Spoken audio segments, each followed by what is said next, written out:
Blog Talk Radio. Welcome to the Conscious Outlet on Blog Talk Radio. Today we are excited to have Grasshopper. He's been given the title African-Centered Motivational Teacher. He's also known as a service provider for the community. Organizations that he belongs to are the Ka Men's Society, the House of Amun-Ra, and Smart Tawi. Now, please give a warm welcome for our featured host, Koshana Quayle Jones, for the Super Conscious Outlet. She's an expert metaphysician who teaches on the principles of African spiritual science. Queen Goddess Koshana is the founder of numerous organizations, two being the Voices of Mayat and Global African Awakening, which can be found on Facebook. Her sole purpose in life is to motivate and awaken her people. Welcome, Goddess Koshana Quayle. Wow. Give thanks, Mama Michela Renee. She is a beautiful goddess. You can also find her at www.moonintuit.com. Give thanks for that warm introduction. We truly appreciate you. Welcome, family, to the Super Conscious Outlet. I am your host, Goddess Koshana Quayle. I am joined today by my amazing co-host, God King Grasshop. So before we get started, we want to give a shout-out to our sponsors. We have check out the radio station's fan page found at facebook.com/Universal Radio and the number 2. Also check out our fan page, the Let's Talk About It fan page. Go click that like button and check out our archived shows at facebook.com/Let's Talk About It and the number 8. And that's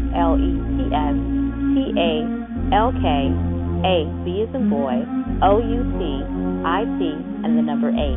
Our sponsors, My Sistar's Keeper, a site that inspires sisterhood and breaking down stereotypes about women of color. And they also have uplifting quotes and messages. And they're found at facebook.com/My Sistar's Keeper, and that's MYSISTARSKEEPER. J. Allen's Black Be Life, a site that displays positive black images, jokes, quotes, and health tips, and they're found at facebook.com/blackbelike and the number 1. He also has his own Blog Talk Radio show on the same station, Universal Radio. Check out his fan page at facebook.com/The J. Allen Show. Amun-Ra Darby. He's a author of children's books, as well as the latest street drama, Cultivated Mentality.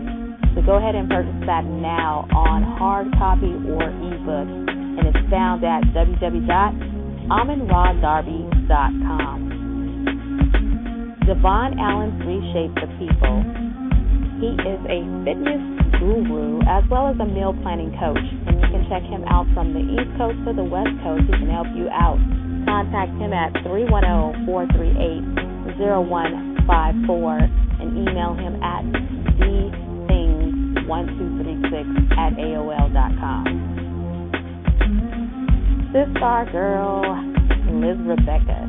The Getting It In show, she has her own Blog Talk Radio show. It's on Tuesday nights at 7 p.m. Her Facebook fan page is facebook.com/The Getting It In show. Imara. Imara is a non-profit organization for the empowerment of women, and they're found at facebook.com/IMARA100. And last but not least is Strictly for My Niggas, a site that displays African and Black history and current events in the Black community. And they're found at facebook.com/strictly4, and that's FOR, niggas, and that's NEGUS.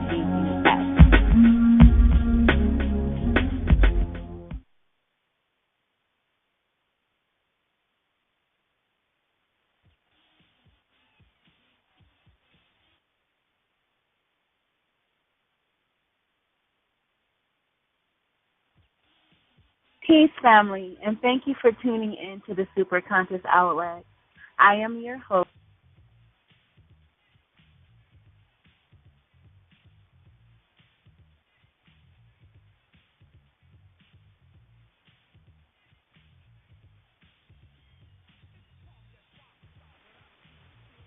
Peace, family. Welcome back to the Superconscious Outlet. I am your host, Koshana Quayle, and I am joined today by my amazing co-host, God King Grasshop. And we are so excited about some of our guest speakers who will be joining us today. God King Grasshop, are you with me? Absolutely. Can you hear me? I can hear you just fine. Yes, wonderful. Today we have joining us Brother God Samari Kamara. He is a 32-year-old African warrior scholar, educator, author, historian, and educational consultant. He's a professional speaker who inspires his students and audiences with his focus on education for liberation. Kamara founded the Kamali Academy, an African-centered school in New Orleans. He has finished his PhD in 2009, and in American history, he finished his PhD in American history at the University of Texas at Austin in 2011. Samari has taught, developed many educational resources and the Warrior Teacher course to which the mental liberation of African people. With his motivational and practical videos and notable book, Education for Liberation, the top 20 questions and answers for Black homeschoolers, Kamara is quickly becoming one of the nation's leading authorities on Black education and building independent Black educational institutions. He has written several articles, spoken at conferences, graduations, and universities on topics such as education, motivation, self-esteem, success, and relationships. You can contact Brother God Samari Kamara at www.samari, S-A-M-O-R-I, Kamara, C-A-M-A-R.com or www.kamaliacademy.com. That's spelled K-A-M-A-L-I, Academy, A-C-A-D-E-M-Y.com. He's also found at www.thewarriorteacher.com. Let's give a warm welcome to Samari Kamara as he joins the show, and a big salute to him. Samari, are you with us? Yes, ma'am. Revolutionary love to you and to your co-host. Thank you for having me on. Oh, thank you for joining us. Today we're also... Oh, amazing. Thank you. Today we are also joined by Brother God Alcee McGee. Alcee McGee has been teaching for over 6 years in Baton Rouge public and charter schools. He's taught all-boy classes and was the dean of, has been a reading coach as well as the alternative class director. This summer, with help of Samari, he will be working on creating Black textbooks. He is one of the founders of an organization called SPARK, which means spreading positivity and reinforcing knowledge. He's a grassroots activist and a community organizer. Salute to both of you. Thank you for both joining us. Alcee, are you with us? Yes, I am. Thank you, Hotep sister. Hotep family, I'm so happy that you guys are joining the show today. This topic is a real personal topic for me, so I knew that the best people that I could get to really inform the people would be you two. I've been following both of you for years, looking into Kamali Academy, and I'm really inspired by the work you guys are doing in the community. First, I want to just ask you guys a few questions. Brother God Samari, I just wanted to know what inspired you to move from the victim where we're just complaining about Western schooling and complaining about our children not having the proper education into a proactive leader in the community. What triggered that? I think the number one thing that triggered that was my study of folks like Malcolm. I study of folks like Amos Wilson and Ikwe Armah in 2000 season. They just made it so plain. They had the gift of clarity and just told us, like, look, it is better to basically light a candle than complain about the darkness. Do something. Get off your your but. You must act as if you answer to and only answer to your ancestors, your children, and the unborn. So for me, when I heard those kind of words and I read those kind of words, I was like, what am I doing? What kind of legacy am I going to leave for those who are yet to come? And would my ancestors be pleased with me just working within the public school system or me just complaining about these things? And will my children be talking about this 50 years from now, having the same conversations that we're having today? And when I realized that, yes, they would, if I didn't do anything, I said, I gotta do something, right? And so instead of delaying my mission, because I knew my mission was to create African-centered educational institutions for our children for a long time, but I was delaying it, saying, okay, I'm waiting till I get out of school, then I'm going to do it, I'm going to wait till I get a good job, then I'm going to do it, I'm going to wait till I get married, then have a family, then I'm going to do it. just delaying and delaying and delaying, So when I came back to New Orleans to finish my dissertation in 2009, I said, I got family members who are languishing in this public school system. If I'm the smart cousin, right? If I got all the good white man's education, why am I not smart enough to help them, right? And so I said, I'm going to start a school. We started with 2 students in 2009, and now we have 17, and we've had upwards of 25 in these 5 years. Wow. I think I noticed. I saw something on your post once on Facebook, and I think you said something about starting schools across, across the world, and maybe having 150 students or something similar to that. Do you remember that post? Yes, ma'am. I think we must. The reason why I say 150 students, no more than that, is because scientifically it's been proven that once a village or community, once you have more than 150 folks, you really don't know the other folks who are around you. You really can't develop, really serious relationships with them, right? Yes, ma'am. No, my daughter is calling me. Why take a anyway? She's so adorable. But I know that our schools must be like the Maroon camps, the Maroon communities that our enslaved ancestors developed outside of the plantation, and we must have those places away from the plantation where we can truly be ourselves and grow ourselves into our African selves. And so that when we have other folks who are ready to unplug from the public school system, they have a place to go. Instead of saying, okay, we just going to rile the people up, then people going to say, okay, well, I'm ready, I'm conscious, what do I need to do next? Then we'll have another meeting to say, let's start a school. No. We already have a place for you to go, and we need to create those places wherever we are and build those places up until we are ready to take over the public school system altogether. Mm-hmm. Wow. That's powerful. And, I mean, you motivate me. I have two daughters who are in the school system right now, and last year I was so geared up. I said, okay, I'm gonna homeschool them. And I'm not sure, probably many of our listeners today know when you go into the homeschooling, it's still the same European curriculum and you're still, I was doing K through 6 or K through 12, and it was it was so much busy work, and it was so much work that it was still not pertaining to knowledge of self. So, I mean, when I heard that you created a Black curriculum or African curriculum, I was completely amazed by that, because that is something, for me, that's an inspiration, and taking leadership and not just sitting at home being upset, because you can't, the Europeans are doing this, the Europeans are doing that, but actually taking that initiative and saying, okay, well, I'm going to create it. So I salute you. I salute Brother Alcee. Both of you guys are amazing inspirations to everyone in the community. Brother God Alcee, are you with us? Yes, ma'am. How you doing, sister?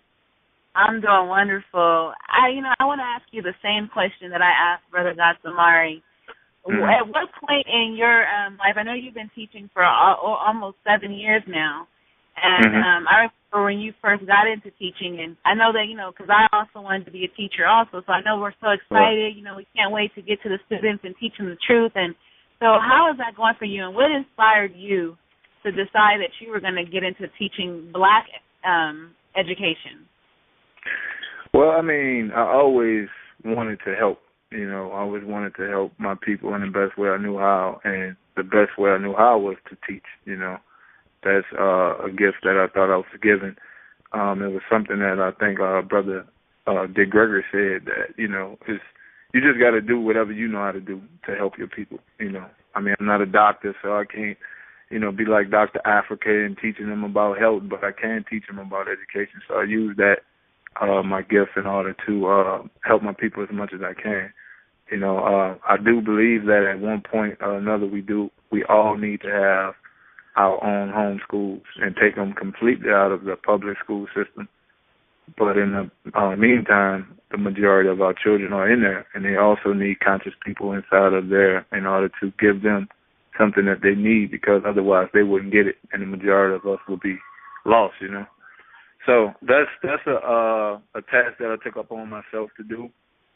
And like I said, eventually I will want to be with my brother Samora. I promise I wish we could tag team and, have our school in New Orleans and do it up like that. And I think that one day we will get there. But in the meantime, I'm trying to go behind enemy lines and help as many children as I can.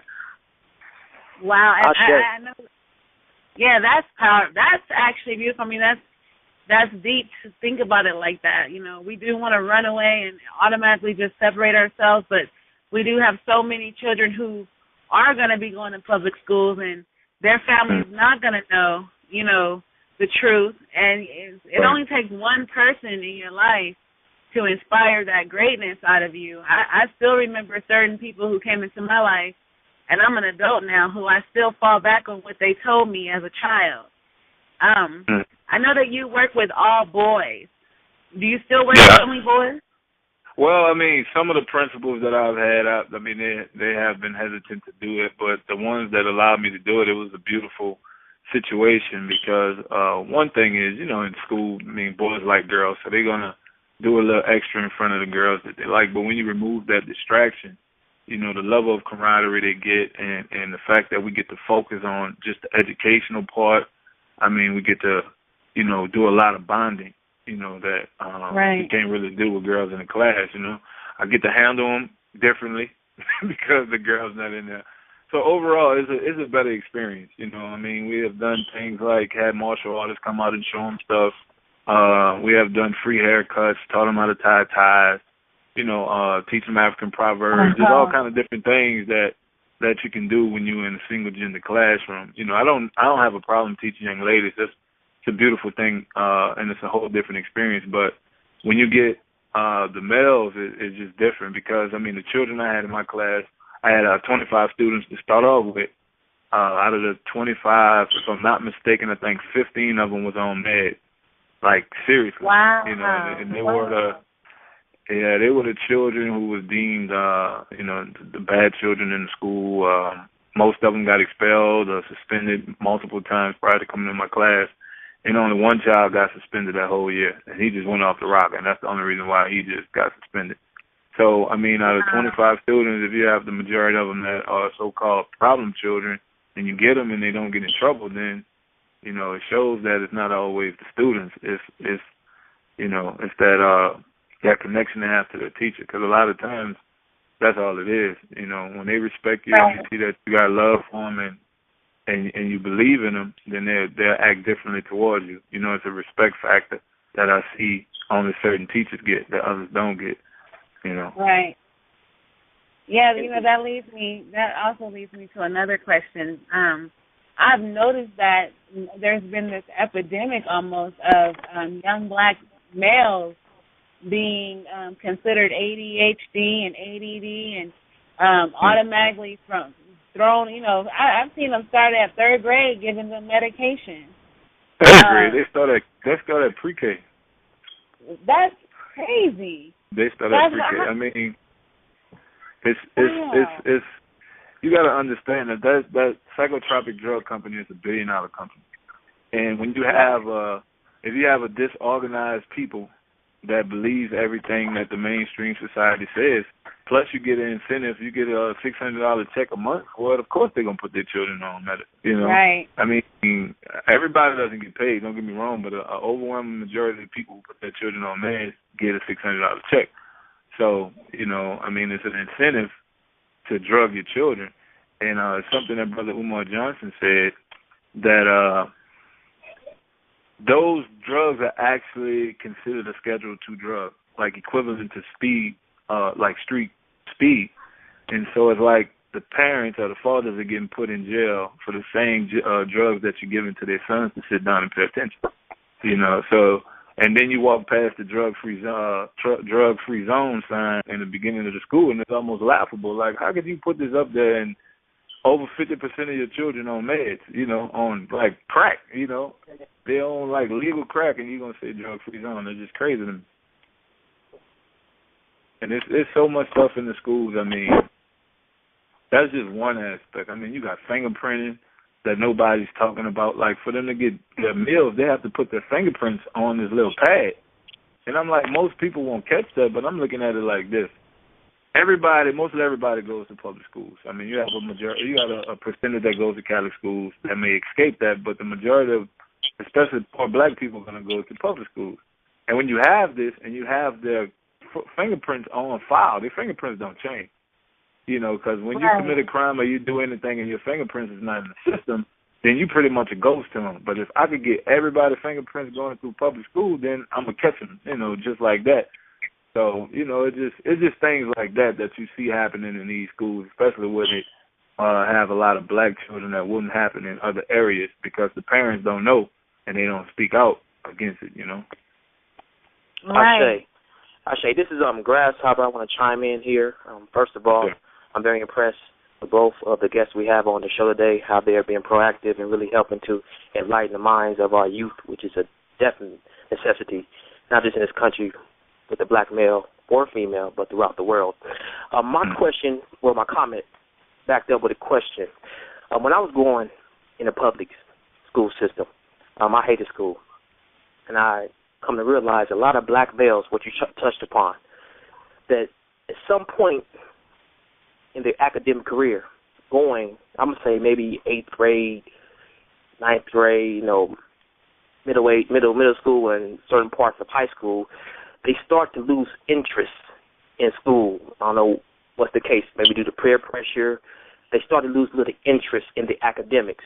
And the question that I want to ask to both of our guests this evening is, what are some of your creative teaching methods that you instill in the youth and the young black males in particular to get them to have an undying love for education? Because we know education is not standardized by Europeans. And what type of creative and authentic measures do you have in order to keep the attention of the young black male? That's both of the guests. Brother, you want to go first or you want me to go? You go ahead, bro. Okay. Well, one thing I did, man, was for my boys, I did NBA math. I mean, teaching them math just abstractly sometimes can be a problem. So what I did was I related it to their favorite basketball players, where they would have to, like, if we're working on average, mean, mode, median, and range, you have to go in the newspaper, find the last 5 games that LeBron James had. You would have to take his scores. You would have to add them up. You would have to divide them. You would have to find out, you know, the mean, mode, median, range. So something like that, it gives them research skills, and on top of that, it's something fun because that's something that they really feel like, you know, they should know. Because, I mean, you know, we always engage in sport talk and things like that, so they give them a little more information, you know, when they're talking about sports because they actually know what they're talking about. They average their scores out themselves, and just something simple as that will make math fun. You know, giving them, I know Samora talk more about this, like giving them African-American literature to read and doing book reports on stuff that's relevant to them. You see, you have to make the education relevant to them, and that's a lot. And to answer your question about why, you know, they fall out of love with education, they realize that it has nothing to do with them. You know, like you've been educated to solve somebody else's problems, and when that happens, you know, you just fall out of love with it. You know, it's not teaching you how to correct the problems that you're going to face once the bell ring and you go home. You know, so that's one thing, just keeping it relevant to them, keeping it exciting, keeping it challenging. And that's another thing. You have to be challenging with those, especially boys. You know, you have to be relevant because, you know, other than that, they're not gonna like it. And that's why a lot of them. That's not the only reason why, but that's one reason why many of us drop out of school because it's not relevant at all. You know. Indeed. Absolutely. To veggie back on what my man LC is saying. also we must ask them what do they want to learn. So the school, I think it was Booker T. Colbert who said, it's not that our children are not into school, it's that the school is not into them. The school never asks them what they want to learn about. It's always somebody else is saying that we talk about. Right now we're talking about Common Core and all that kind of stuff. I say we don't need a Common Core, we need an African Core. Right? So just asking a young brother, okay, what do you want to learn about, man? And sometimes they won't even have an answer because they've never been asked that before. They don't even know what their interests are. But when that light goes off, you will see that it's very easy for them to learn.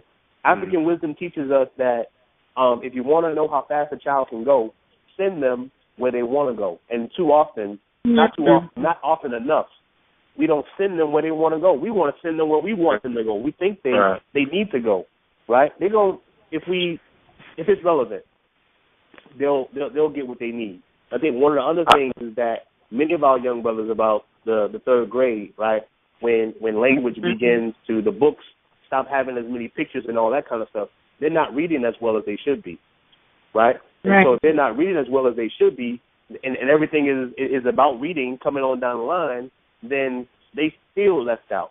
So we must take the time to really, really teach our young boys how to read, and read very, very well by reading things that they want to read about, not just, like they used to do, like the Tom, Dick, and Harry and all that kind of stuff, and the Jane novels. But we need to teach them to read things and read books that look like them. Again, as my man said, make it relevant, and also ask them what they want to learn about. Ashe. This is Grasshopper right here. Both of you guys are on point to the utmost. I'm a part of an organization called the Sons and Daughters of Sankofa, and we have a philosophy. Reach out to the person, then prove your philosophical, ideological, and even political points of views. And what you brothers are saying is that you need to reach out to the youth, see what their interests are, see what they like to do. It's kind of like encompassing education along with your purpose, because if you're educated or similar forms of education and you don't know what you was put here on earth to do, if you don't follow your passion, what that one sovereign spirit has deposited within you, the potential, all the abilities that you need to do in this physical realm to manifest, all the education can be null and void. So my contention has always been to use education, to use history as a motivational tool to give to the youth so that they can reach their highest and greatest self in this physical expression of living. Because I've done libations throughout this country, and I recall one time me, my Baba, a KB, my divine brother Mark, we was going to talk to a traveling team, basketball team out here in the West Coast. And I'm a member of Crash Unity Center of African Spiritual Science, and Brother Myra, who was an assistant minister, wanted us to talk to his son, who was a part of the traveling team. So we talked to them about the essentials of libation. Now, any motivational speaker, any teacher knows the importance of the meet and greet. So we got there earlier to talk to the young man. We come to find out, with the exception of my assistant minister's son, nobody knew about John Henry Clark. Nobody knew about Kwame Ture, Amos Wilson. Nobody knew about Ashwa Kwesi. They didn't even know about Marcus Garvey. So I realized something. I had a libation in my mind to call on the likes of Ahmed Sekou Touré, to call on the likes of a Kwame Ture and a Huey Newton. They didn't know nothing about them. So with me meeting and greeting them, with me and my Baba and my brothers meeting and greeting them, we found out what their interest was. So we had to revise our libation. They were a basketball team, so I called on a Wilt Chamberlain. I called on Dennis Johnson. I called on a Hank Gathers. If it was a football team, I would call on Walter Payton, Reggie White, Deacon Jones, Steve McNair, because you need to reach out to the youth. And once you reach out to them, you reach out, you get their interest, you get their attention, and then you spit in there some John Henry Clark. Then you spit in there some Amos Wilson, and to use it as, once again, a motivational tool for them to reach their highest and greatest self and maximize the potential that one sovereign spirit has deposited within them. So you both gentlemen are definitely on point with your creative methodologies of how we go on inspire the youth. I'm definitely happy about the future. Sure. Sure.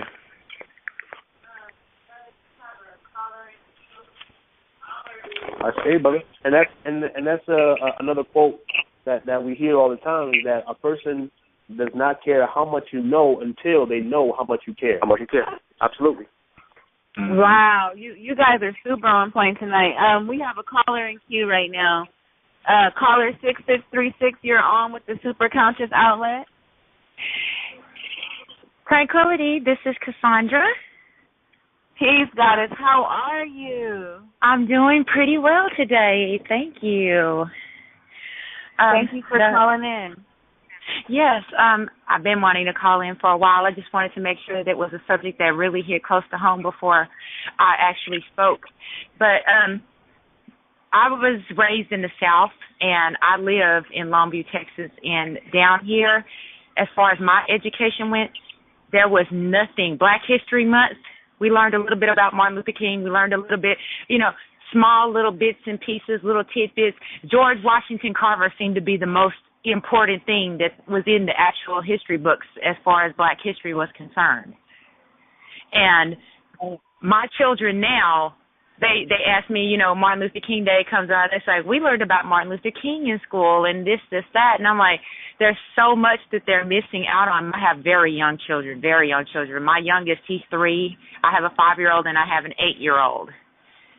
And so I'm trying to get them outside of the public school system, actually wanting to homeschool them because there's so much that they're missing out on. And whenever I try to teach them something that is not in the books, and my daughter goes back and tells her teacher about it, well, her teacher kind of like pushes it off like, oh, well, it's not relevant towards the curriculum. So really we don't need you like commenting on that, So I see a lot condescending attitudes as far as these public school teachers are concerned. Mm-hmm. Right. Alfie or Samara, you guys want to comment on that? Alfie? Oh, yeah. Yes, I could comment on that. Well, first off, she's right to a degree. I mean, but a lot of teachers, they don't know that themselves. I mean, they're the teachers. They haven't been taught Black history, so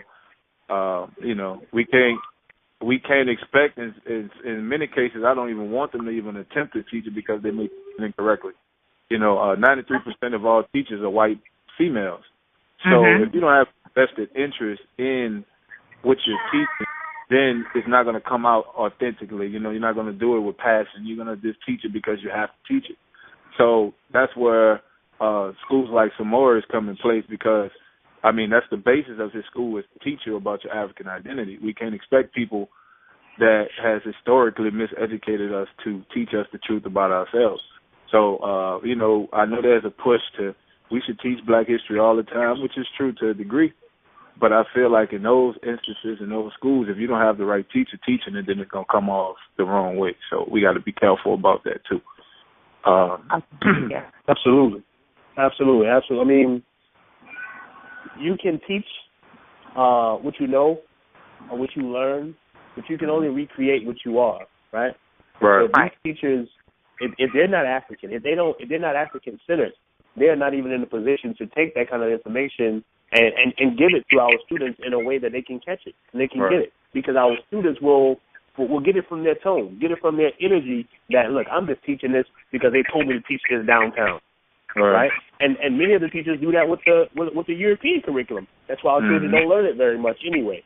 Right? The only solution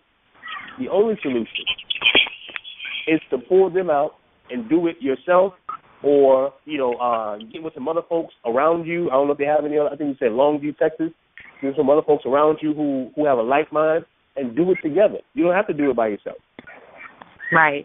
So you have to take them out of the public school system. Yeah, and one idea we had was to start a Saturday school where, you get conscious people from the community and, they're just responsible for teaching, courses on African history. And, y'all could just take turns. You do it 1 week out the month and just, y'all make sure y'all stick to that so that, at least the children in the community is getting 1 day a week of consciousness, where they don't only have to hear about it in February when the teacher feels like teaching it, and you're going to get the same characters all the time when not really too many revolutionaries. You're not going to really teach about too many revolutionaries. And even with Martin Luther King, they only teach him up until I Have a Dream speech. They don't teach the last 5 years where he started to get correct his consciousness, you know. Right. So, you know, we have to, like I said, we have to be careful on who we allow to teach our children about themselves. Like Brother Samori said, they don't have that passion. Them children know when you're faking it. You know, and then when they know you faking it, then they're gonna feel like it's not relevant because my teacher don't think it's relevant. So it must not be relevant. So we just have to really, really watch who we allow to teach our history. I say. Hey, this is Grasshopper. Let me just chime in real quick.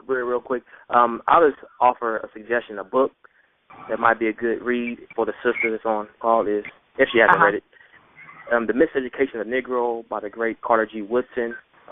Coincidentally, he's the founder of Black History Month. And he talks about how even though he's the founder of Black History Month, our history is not just relegated to 28 or 29 days out of the year. It's a 365-day endeavor.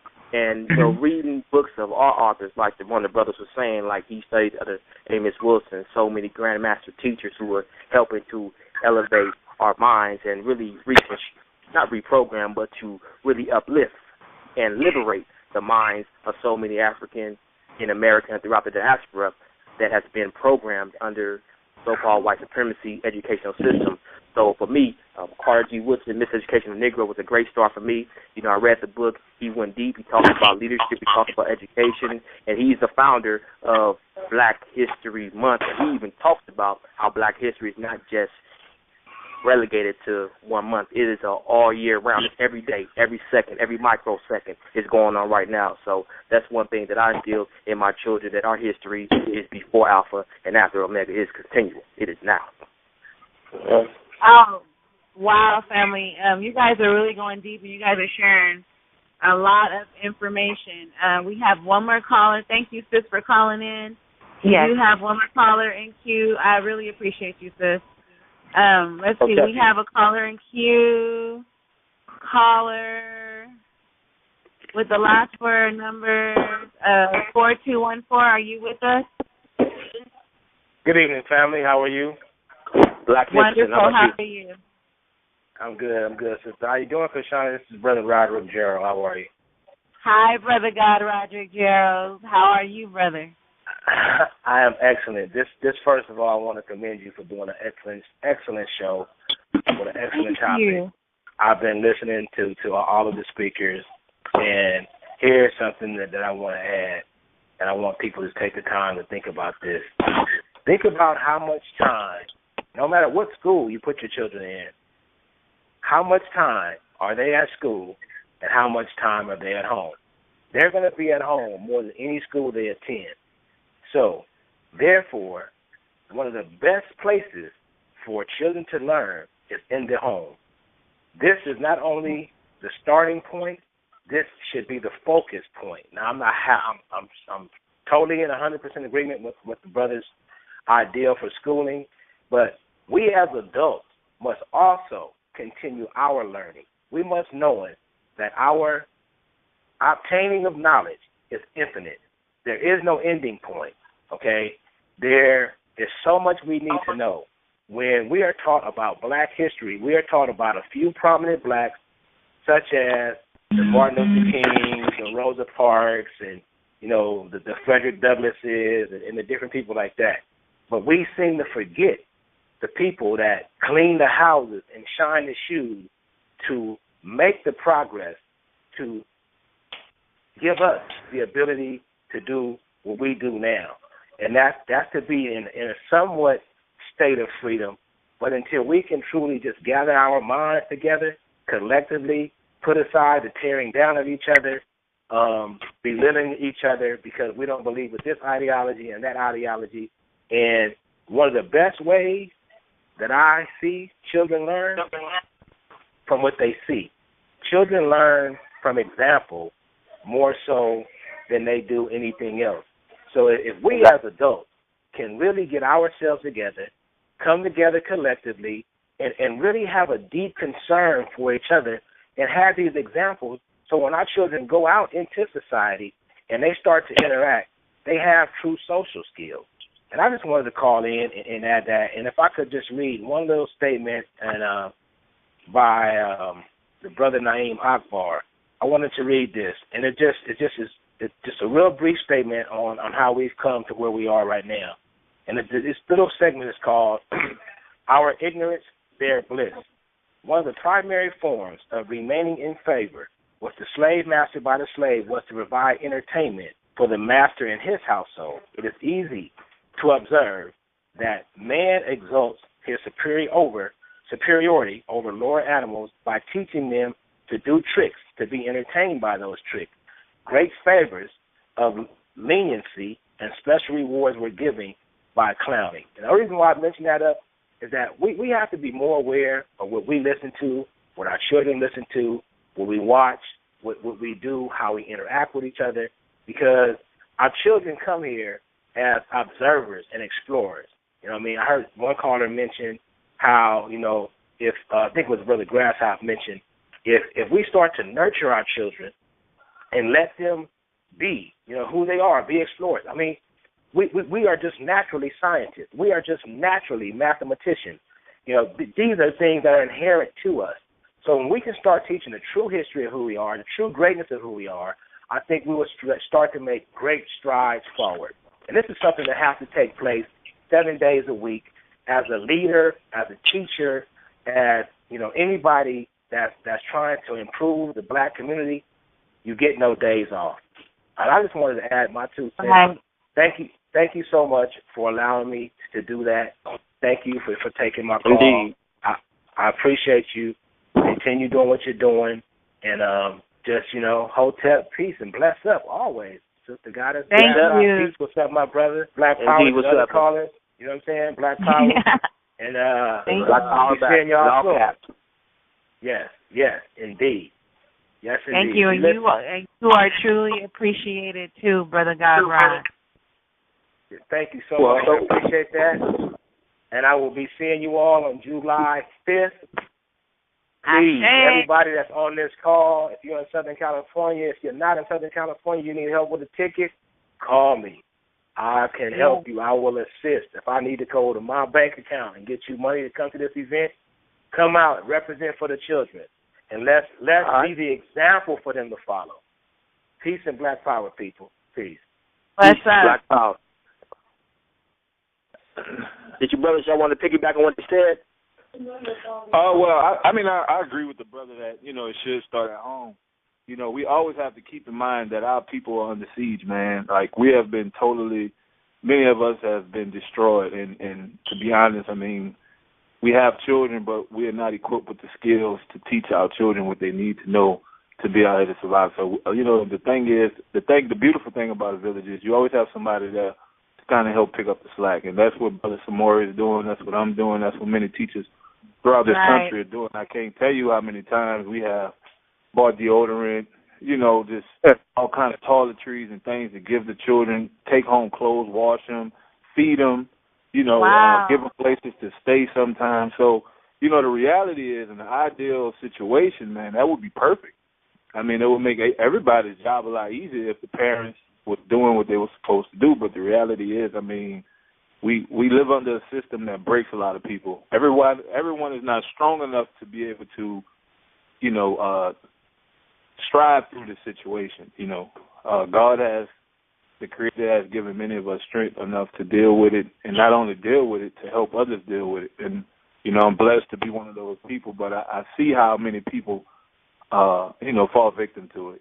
I really do, and I understand. And it's not giving them excuses. It's not. I don't believe in excuses, but I know that the system is designed to destroy, and it's doing a good job of doing that. So the people who God has blessed with the strength are here to pick up the slack, because the reality is when those children leave our walls, they're way less safe in many cases.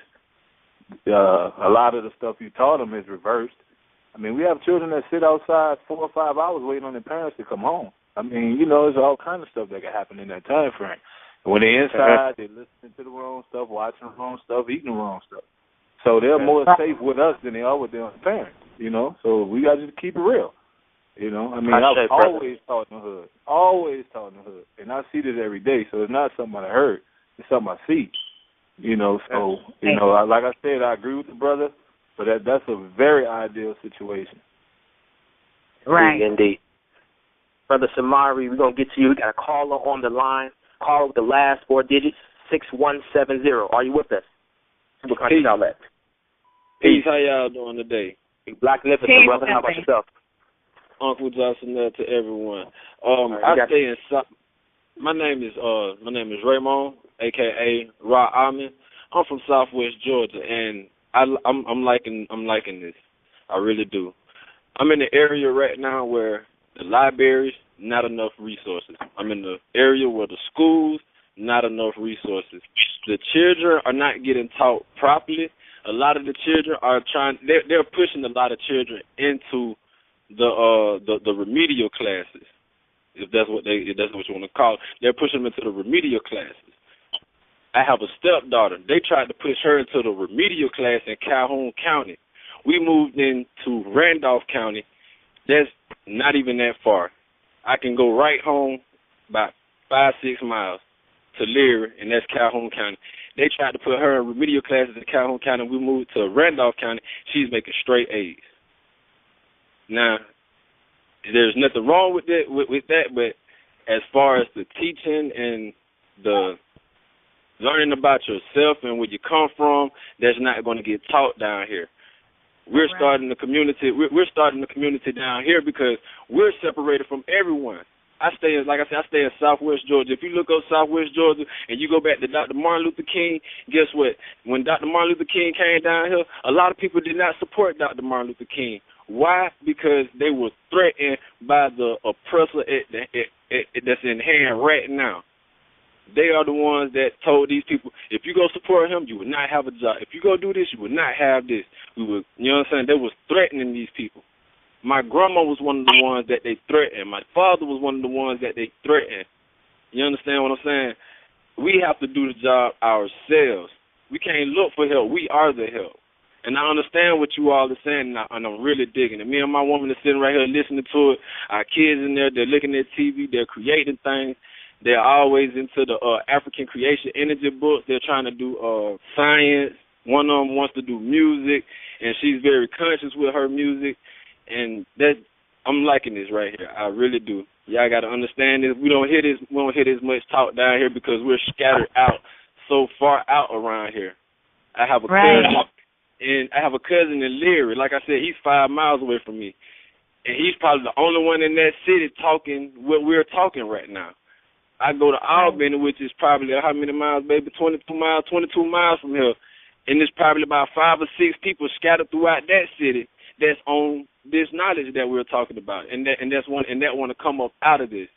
But I'm liking this, and I wanted to get some more information from y'all, but can y'all give some more y'all information later on in the show whenever y'all get a chance? Because I'm sitting right here, got the pen in hand, paper and everything. I just logged in with y'all.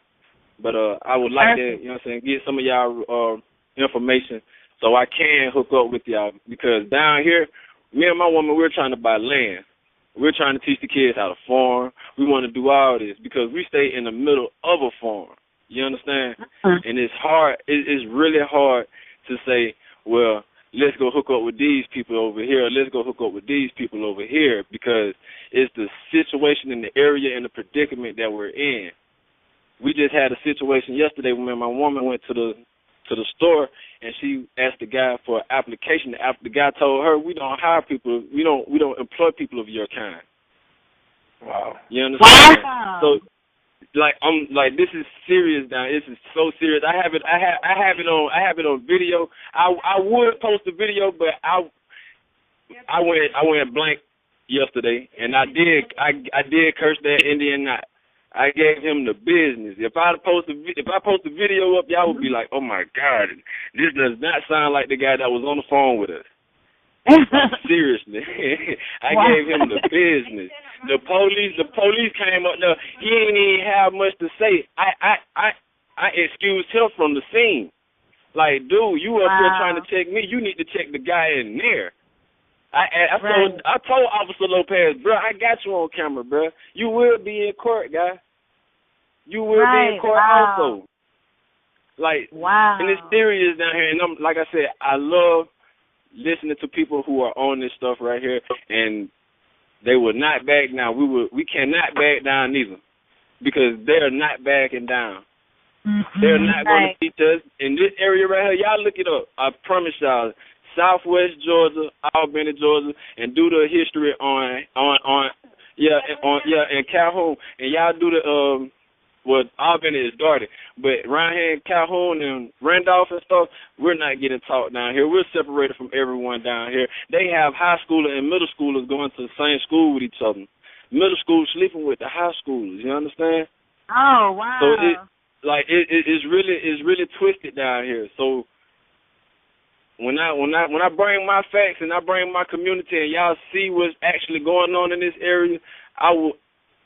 Trust me, I would move beyond this, but I would like people to come down here and get this and see what's going on down here and see the fight that we're fighting down here, because we're all fighting the same fight. There's no one battle worse than the other one.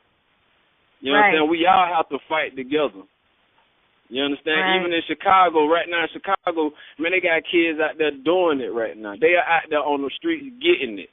My cousin is from Chicago. They're out there getting it. I have another cousin. He stays in California. He went over there for school. He said he don't even want to stay over there no more because it's just straight up madness with that. You know what I'm saying? With the community. And I'm guessing he's staying in the messed up spot.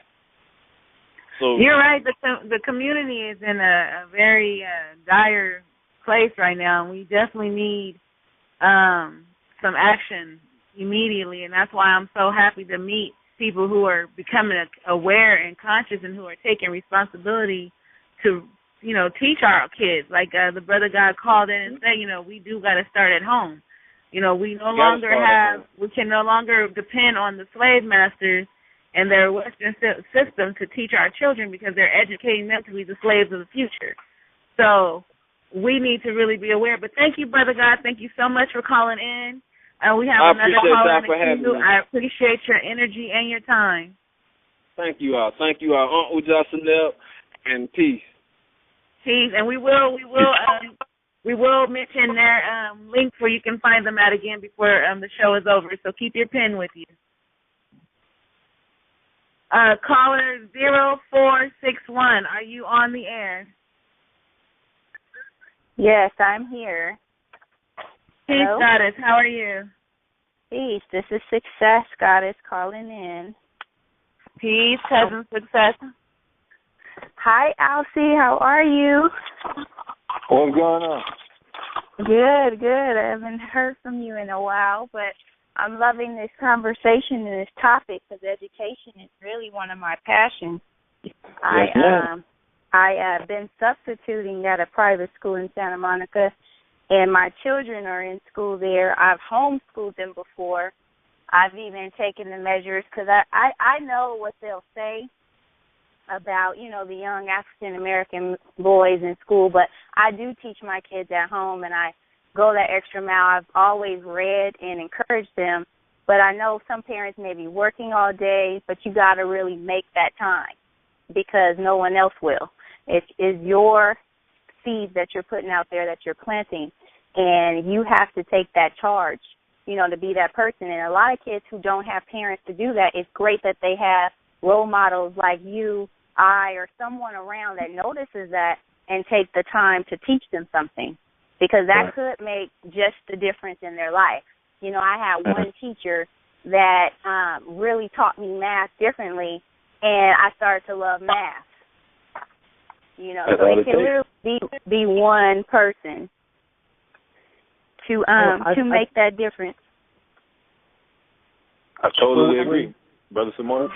When we begin to to speak about these things, I want to ask, how far in the future are we looking?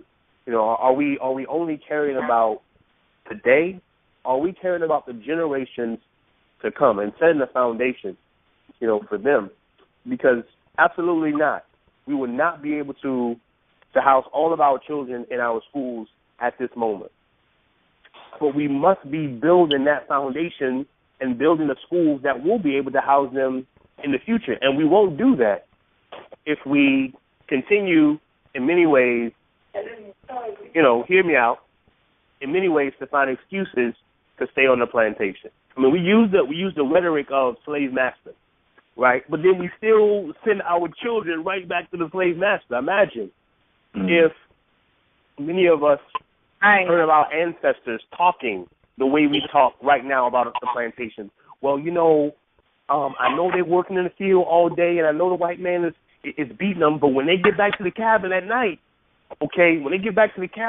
I'm teaching them about freedom. I'm teaching them about, doing something different. I don't know. The best way we teach our children to be free is to go and be free. Is to take that chance and to take that risk to yes, ma'am, Leroy. Yes, ma'am. That's all I got. Yes. I hear exactly what you're saying, and they've actually been talking about that in the school system because they've been kind of changing the way they're even testing children, and some of them are starting to realize in certain areas that they need to allow children to think, and do. There's some schools where they literally ask the children what they want to learn today instead of trying to force this one way.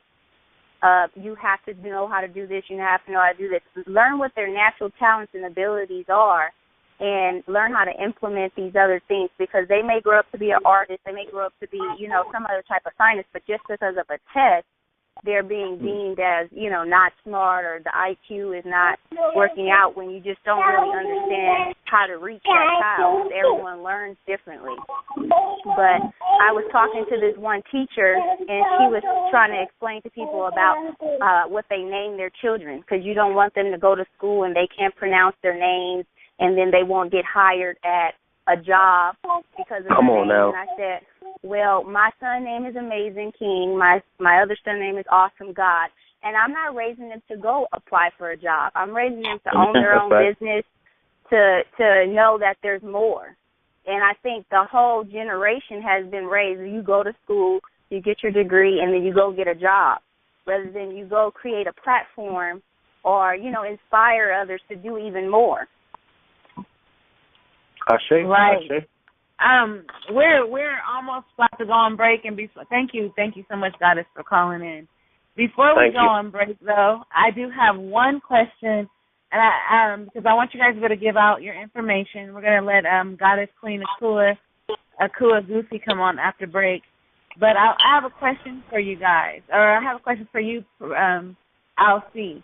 Being that you still work in school systems and you're still working with children, what happens when you go to teach history?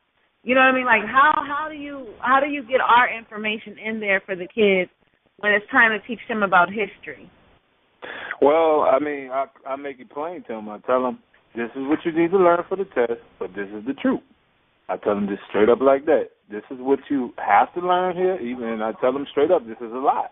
And I show them many different examples of, different texts that shows them that, the truth about many situations. And, of course, the quickest the quickest thing that comes to mind, of course, is Christopher Columbus, and we all know that's a lie. But, just showing them that that's a lie, but that this may come on your test. So when it comes on your test, circle this for your grade, but in reality, this is not the truth. So, just teaching them that you have to take two sets of notes, one for what you have to learn and one for what you need to learn. But psychologically, what is that teaching our children, though? Right. Psychologically, that is a problem, but what's the alternative? And that's the thing that I question sometimes, like, what's the alternative? Should I not teach them anything, or would somebody like that doesn't care for them, what would they teach them? They would teach them one side, and at least they know what's the truth. I mean, just think about us in the society that we live in. We still wear two masks, no matter who we still wear two masks. One, the double consciousness. We have the world, and we have our true feelings that we conceal to many people. So for them, play the game that you have to play, and that's the situation that we in. Play the game you have to play, but at the end of the day, you know the truth. So, and I mean, of course, I wish that we wasn't in a situation that we are in, but that's the situation we was born into, so we got to play the game and get out of it as best we can. What's your thoughts on that, Amari? I think we teach our children that very early on, and then they become adults. And, and we continue to, as Paul Lawrence Dunbar said, right, wear that mask. And we wear the mask so much that mask becomes us.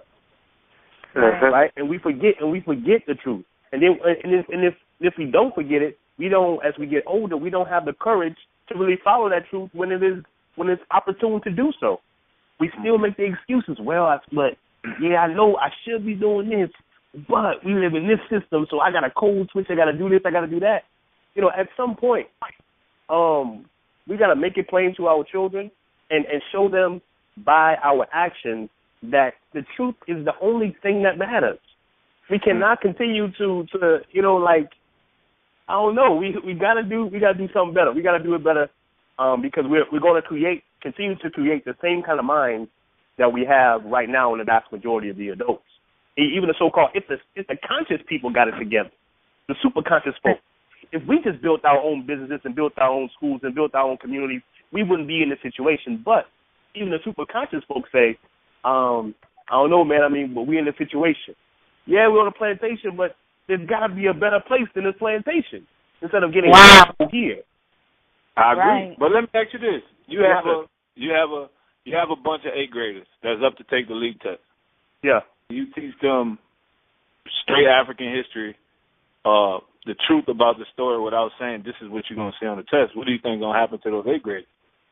And if I was back in the public school system, and you know how I left it, when I was teaching at Scotlandville High School where my students boycotted that standardized test. If I was back in the public school system at this moment, I would be talking to the parents about opting out of the tests altogether. Because those tests don't measure the intellectual capabilities of our children. They cause a lot of stress. When you have a lot of stress on your brain, you definitely ain't learning nothing.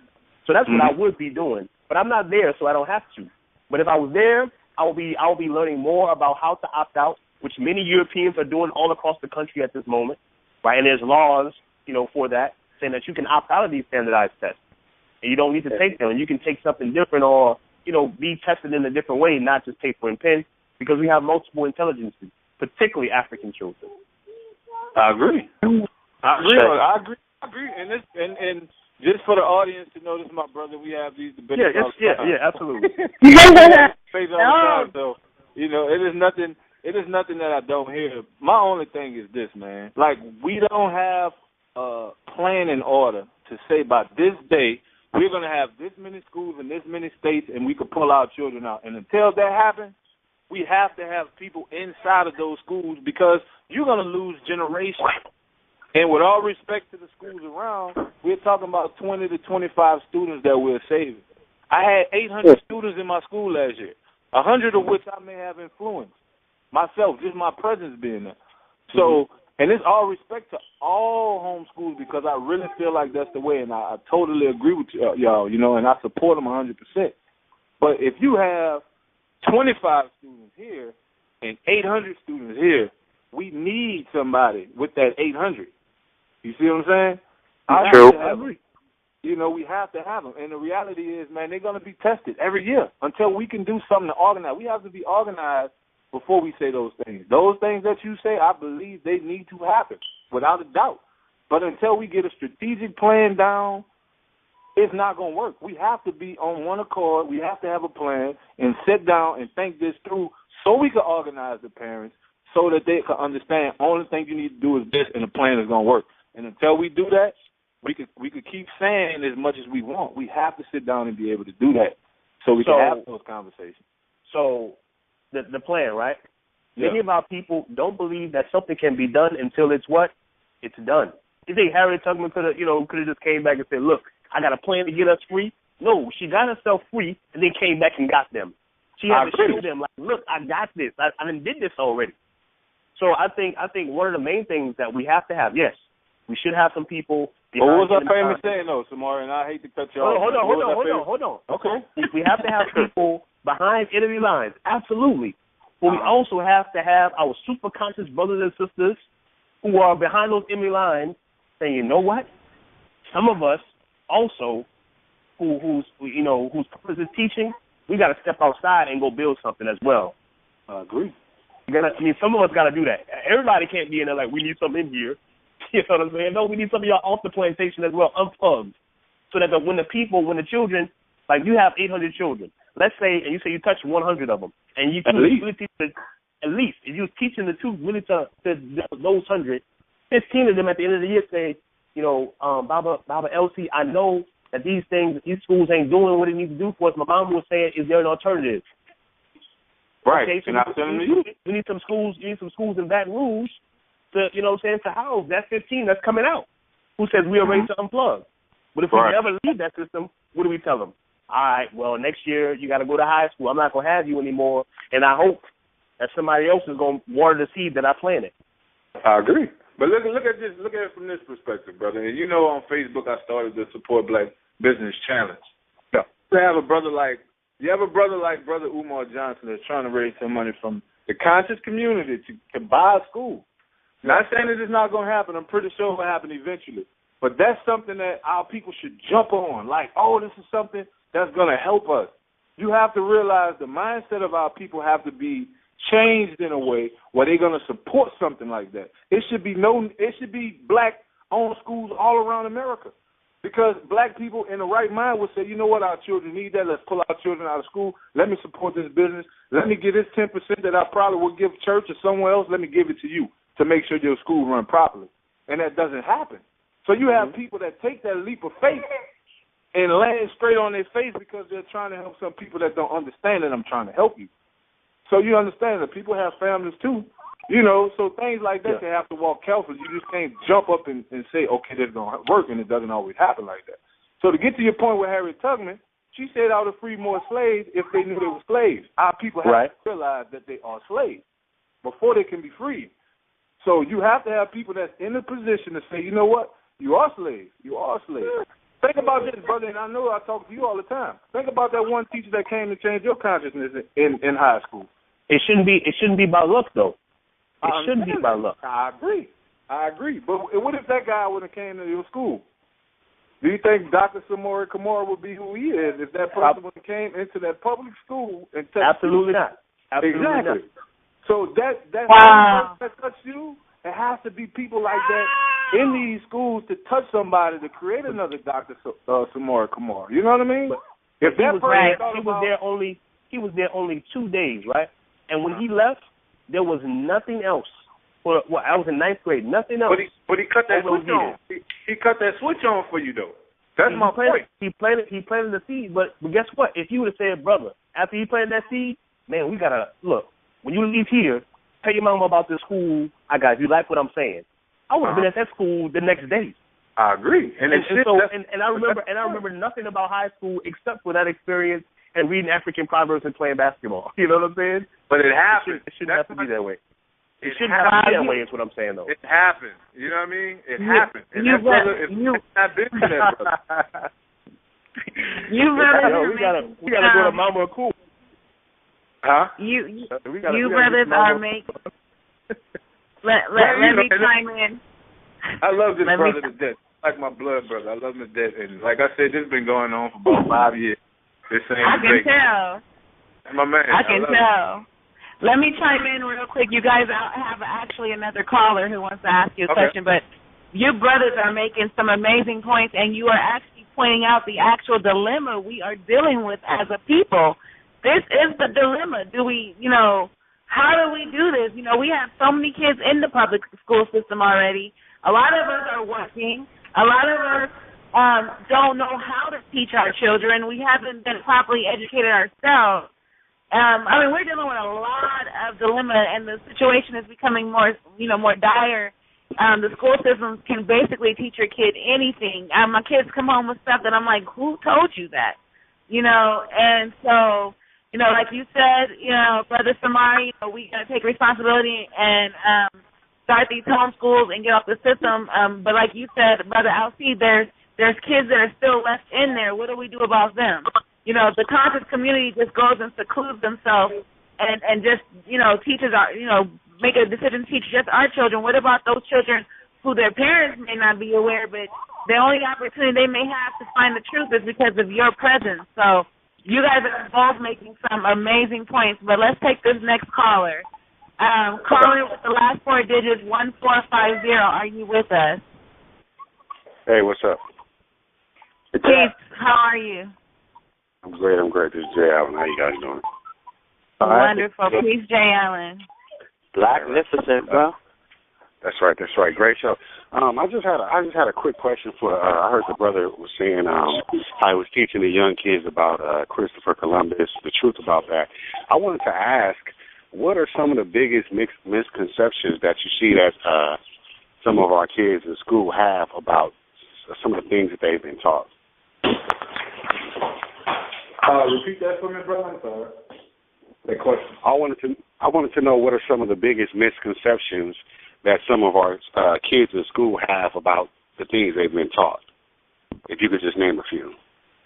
Well, first off, they believe everything comes out of book. You know, everything that they read, they believe is true because they're young and they entrust people that's giving them the knowledge to. Right. But one thing that comes off the top is one thing that they distort, I would say, is now instead of calling the slave trade, they call it the triangular trade. And that's just a play on words to take away the maliciousness of the Middle Passage and everything. You just think that it's cargo being traded, when in all actuality it was, and some cargo too. But when you remove stuff like that, you take that out of people's consciousness. You take that out of the mindset to say, okay, this was my people being transported from Europe to America and to Brazil and different places in South America. So that's one thing that comes to mind. Another thing is, like the pyramids, they don't talk about Egypt being black. They kind of like separate Egypt from Africa. So in their mind, they think Egypt is a different place than Africa. So you have to go into depth and talk about those type of things. Pythagorean theorem, you have to tell them that Pythagoras was given credit for something that the Egyptians used or the Kemetic people used to build pyramids. So he came thousands of years after that happened. So how is he credited with that? Just questioning things that happen in the book that they really get if they didn't have a teacher that was conscious that would make them question a lot of stuff. So after the school year, it's good to hear students call you and say, I read this book about this, and I knew they was lying about that. That's why I do what I do, because I feel good to cut on that light for a lot of them, that I feel like the light wouldn't have been cut on had I not been there. And it's not to give myself that much props. I just feel like that's something the Creator that put me in place and gave me the ability to help do. So just stay like that, man. That's just a few examples that come to mind. Okay. Well, that's all I wanted to ask, and I just want to commend you guys all on doing a great job. Everybody on this phone, as well as the callers out there as well. Thank you, Jay Allen. All right, peace. Peace. Brothers, we are going to get ready to go on a break. I want to first thank you guys for coming on the show. You guys have been very informative. Before we get off, I want you guys to shout out the businesses you have going on, the links where the callers find you, and all the information that they can use to get in contact with you. Okay. Well, my name is L.C. McGee, ALCIE, my email address is ALCIE6@yahoo.com. My Facebook is LC McGee. I have a business called Floral Finish, which is boutonniere making company. You can find that at www.floral, FLORAL, finish, FINISH.com. And I'm going to let my brother Samori talk more about the shirt company that we have together. But you can go ahead, Samori, brother. All right. Again, my name is Samori Camara, SAMORI CAMARA. And you can check me out at SamoriCamara.com. And also check out our shirts, the Akade collection, at KamaliMarketplace.com. And Kamali is KAMALI Marketplace.com. And the Akade collection, for the most part, is putting Africa on our heart. So you see the polo shirt now, we got Africa on our hearts, right? So check out the Akade collection. I also have KamaliAcademy.com. That's, again, KAMALI Academy.com. I'll be getting some of y'all shirts, too. I'll get some more shirts from you brothers. Appreciate you, brother. We do. We love your shirts. But thank you so much, family. And I hope our listeners took note. And they're going to get in contact with you. I will be getting in contact with you, brothers, because I do want to find out more about the homeschooling program. And I just thank you for sharing your information with us today. You guys have been wonderful. It has been a great show. So, Grasshopper, do you want to say anything? Very informative show. You know, they said it all. Definitely perk my consciousness and keep up the blacknificent work. And we're going to hear from these brothers in the near future. African liberation. African liberation, brother. All right. Peace. Now we're going to go on to a break, family. And when we get back, we'll have our next special guest, Akua Agusi, Goddess Queen Akua Agusi. Enjoy the music, and we'll be back within a few minutes. Thank you. Yes. We are back here at Super Conscious Outlet. Matter of fact, we're back, and we're still black. The first hour was extremely profound, without a question. It was profound, very enlightening. I liked the friendly debate that they was having about whether you should be in the system as far as helping to liberate the minds of our youth, or whether you should be outside the system to help in that process. And I think both of them were on point, because even if you look at some of our great heroes, like the First Honorable Marcus Garvey, the Honorable Malcolm X, they had a homemade education. They didn't go to school, and they were still able to make tremendous leaps as far as emancipating the minds of our people. And even on the other end of that spectrum, we look at a brother like Kwame Ture, Khalid Abdul-Muhammad, John Henrik Clark, who was a part of the school system and still did wonderful work. So they took what they learned from the school system, whether it be homemade education or within the so-called Western system, and they used it to help uplift their people. As the great John Henrik Clark is always fond of saying, do what you do best and do it for your people. My host with the most, the blacknificent one, the metaphysics genius, and also my affection kin, Koshana Quayle Jones. Are you with us? I am definitely with us, family. I'm so buzzed and enjoying the first half of that show. Has my little mind going, and I'm thinking about what to do next for my children. And I hope all the listeners are becoming proactive also and thinking about what can we do, what steps can we take personally to ensure that our children do not become the slaves of the future. Ashe, that's what it is. Okay, now we're going to bring our next guest. We're going to keep it in the essentials of Ma'at, meaning balance. This sister is definitely a true Pan-Africanist. Her name is Akua Agusi. She is a Bay Area native, now living in Los Angeles. Agusi's expertise is in educating and empowering women and their children. Her upbringing was influenced by the Los Angeles chapter of the Black Panther Party through her two uncles, Roland and Ronald Freeman. Akua's passion and efforts has grown for African liberation. Her journey began by teaching and tutoring at two African-centered private schools. Later, she established a successful teenage girls book reading club at the Oakland, California Recreational Center. It was after relocating to Southern California she began reading. Agusi currently serves in a position for the Dedan Kimathi Foundation, which represents the Mau Mau of Kenya, Africa. She is now devoted to writing books and taking part in programs that promote children's pride and awareness about African culture. For Africans living throughout the entire diaspora, there is a critical need for their children to learn about people, places, and things that are African-centered. Agusi's titles cover historical facts and offers children a sense of pride, instilling encouragement and fostering education. Agusi is building programs such as Aset Temple for girls, as well as Seeds, Art and Literary Center for Learning in Senegal, Africa. She is a part of a team with two women that own Seeds Books Publishing. In addition, the dynamic team hosts monthly women's workshops titled Sage. The woman created the workshops to enlighten and uplift fellow African women in sisterhood and community development. Agusi is most proud of her blessing of motherhood, for it has solidified her commitment to not only creating a better tomorrow, but enforcing a better now. Motivated by liberating her people by every means available and necessary, Agusis has faith that through education and empowerment, she will be successful at reaching her goals one step at a time.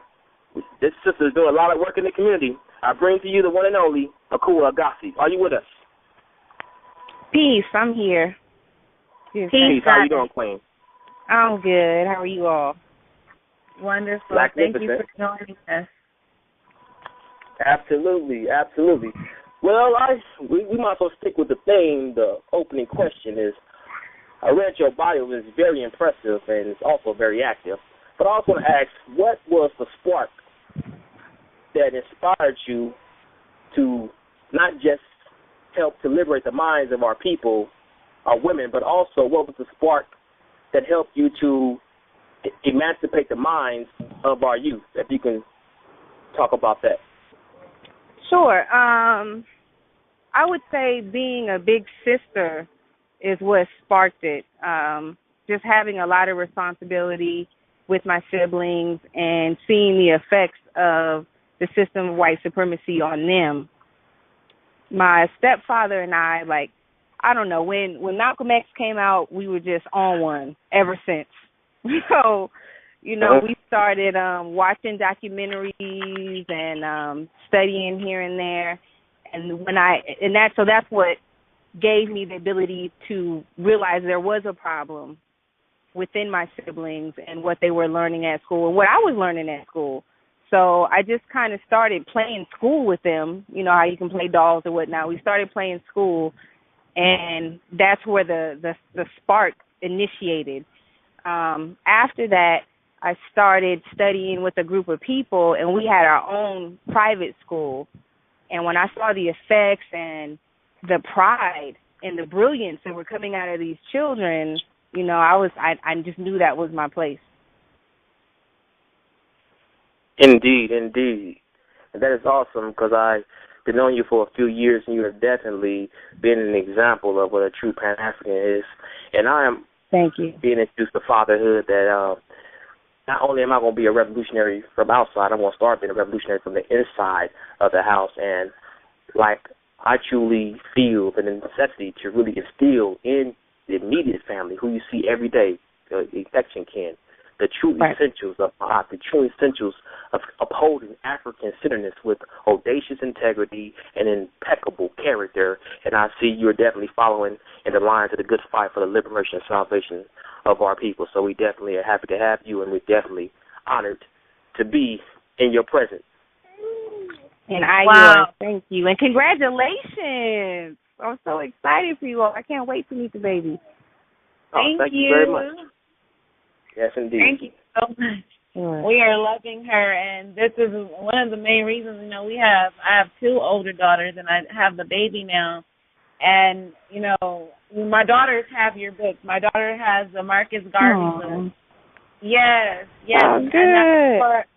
That's before I even met you. And you don't know how many people I meet that say, what do we have for children? What coloring books? What kind of books do we have? What story books do we have that are for kids? So that they can learn their history. So I salute you, Goddess, for taking that initiative and creating something for the children, and not for the school-age children, but for the children who are babies still, that's just starting to learn how to read. I just want to know, where do you get your ideas for the books that you create? I know we have Marcus Garvey. I saw the Nzinga. What helps you pick, I'm going to write about this, and I want to create something for the children about this person? What gives you that desire? Right. Actually, the first person that I wrote about was Marcus Garvey, and that was as I was teaching my son. I have a son who's now soon to be 13 and a daughter who's 5. But it was when Samari started recognizing Spider-Man, Superman everywhere. I'm talking miles away on little billboards. I was like, okay, so he's ready to learn about real heroes because he's just recognizing them at a ridiculous rate and really idolizing them. So I started teaching him about, different Herus of ours. And when I got to Marcus Garvey, I just couldn't find the material that I was satisfied with that depicted his person and his efforts and accomplishments in the way that I thought they should be. There's a lot of books that deal with our accomplishments and people that are kind of condescending in ways, or that I feel don't inspire the child to see that they have the exact same type of potential and greatness and purpose in their life. Because a lot of books start off from an adult. They're like, okay, they go maybe one moment before the spark of whatever it is they did, opposed to starting from childhood.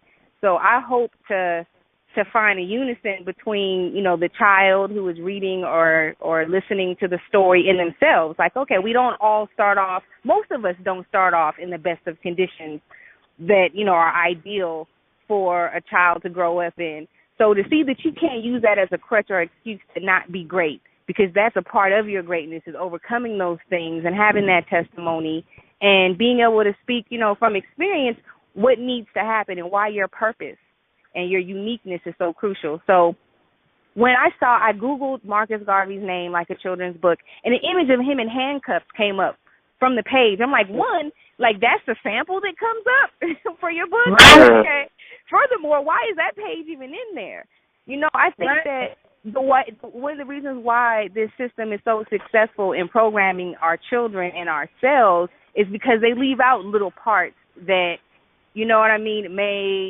may make you kind of on the fence about something. You know what I mean? They just tell you all the wonderful things about Abraham Lincoln. Oh, he freed the slaves, et cetera, et cetera. They don't tell you, the politics involved in it, or, the disparaging things he said about our people, because you won't like him. And when I thought of that, one, I'm going to look at the team that's winning, and I'm not going to copy them, but I'm going to strategize, like, okay, why are they winning? I'm like, okay, this is because they're sharing this kind of information. So I'm going to share the information about Marcus Garvey, Queen Nzinga, and anyone else, but I'm going to do it in a way that's digestible and encouraging and educating and real to our children, and a lot of times the parents. So, when I was looking for these books for them is when I discovered there was a need for it, because I was doing other types of things. I wasn't, I didn't see myself as an author. I had a comrade who was an author, and he kept telling me, I should write a book or something. I was just like, that's just not for me. But out of necessity as a mother and a teacher and nurturer and guide to my son is why I decided to create it. So, that's why I started with Garvey. And then, of course, with his impact globally on our people, we don't have a whole lot of legendary heroes that are global like that. So I thought that was important for them to see the magnitude of it starting from one person and becoming a universal movement. Because, I know our generation says a lot, like, okay, it's just me. Okay, maybe I change my diet. Maybe I start to do this. But what about everyone else? Right. So to see that it's a ripple effect. You can do it, and you can make it look good, and that's what we do as a people. We make something look good, and other people want to do it. Like, okay, what you doing? I see you over there. Okay, I see you. Okay, what you on? Oh, okay. Well, let me try it. Then they try it. It works. Somebody else is watching them. Somebody else is watching them, and then next thing you know, it's a fad. Like, that's why we're the king and queens of cool. You know what I'm saying? But we're not benefiting from that.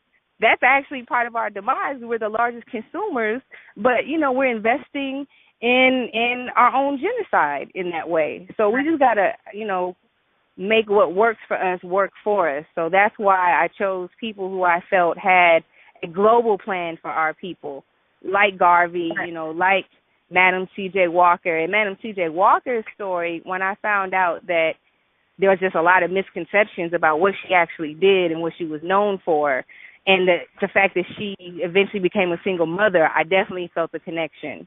And she had, a lot of just traumatic experiences that she pushed through, and she still just really practiced communalism and cared more about community than anything else. Right. Yes, so, all right, that was the long route. No, all right. No, your voice is amazing. Your information is inspirational. Don't worry about it.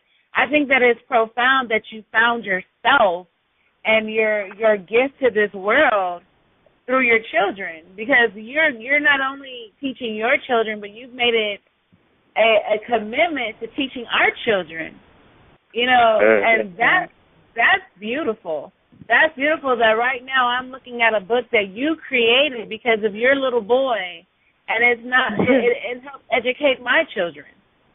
Right. You know, so I mean, that's amazing. You know, like you say, you know, you go through your life and you're trying to find out your purpose, but did you ever know that your purpose was to lead in the liberation of awakening children, awakening the minds of young Black children?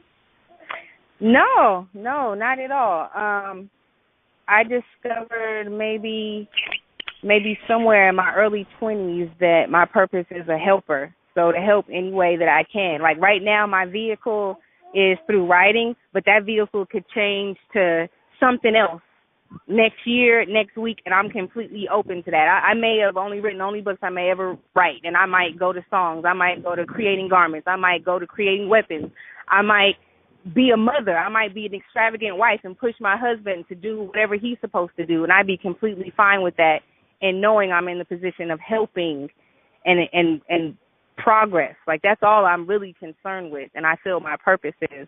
But I feel very humbled that I've been used to write books and that they have been able to help children and adults. And you know what? It says in my Bible.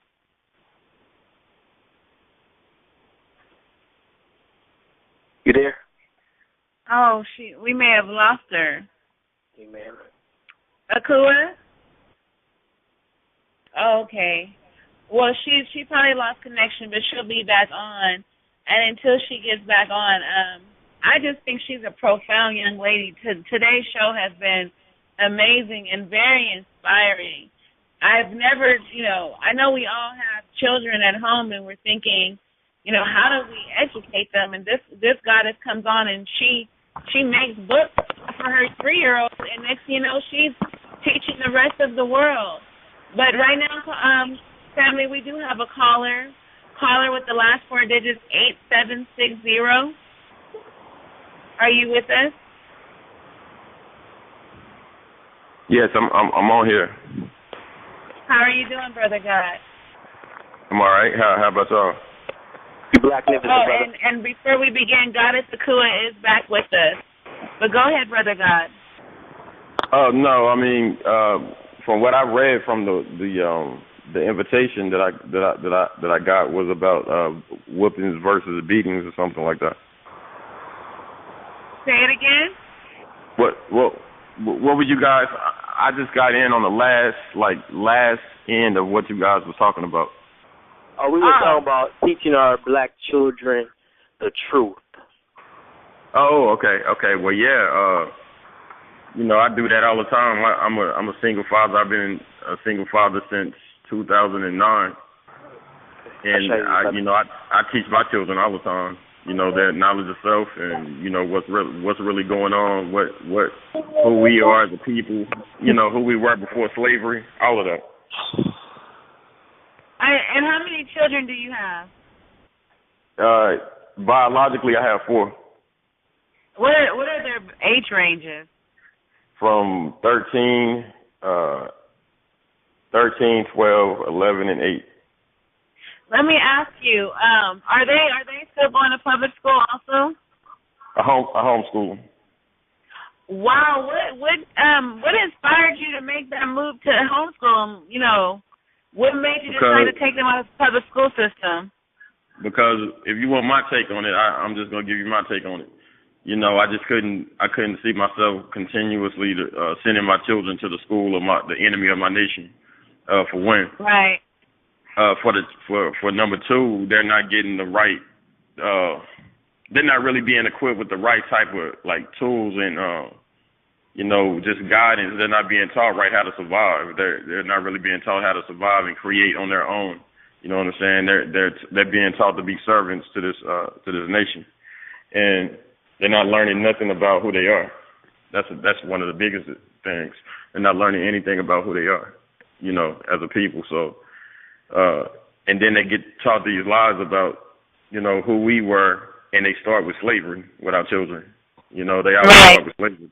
and to me that does something to the psychology of anybody when you learn that your existence started from something like that. You know what I'm saying? So it's go ahead. I was saying I commend you for taking that leap and doing the homemade education with homeschooling. I'm definitely admire those who take that leap and take it upon themselves to educate their children, the right way, the truth, to help liberate their minds. And Queen Nakua, you with us? Queen Nakua, yes, you with I'm us? here. Yes. Yeah. What do you think about homeschooling? Do you homeschool your children, and what do you think about that process of giving them the homemade homeschool education?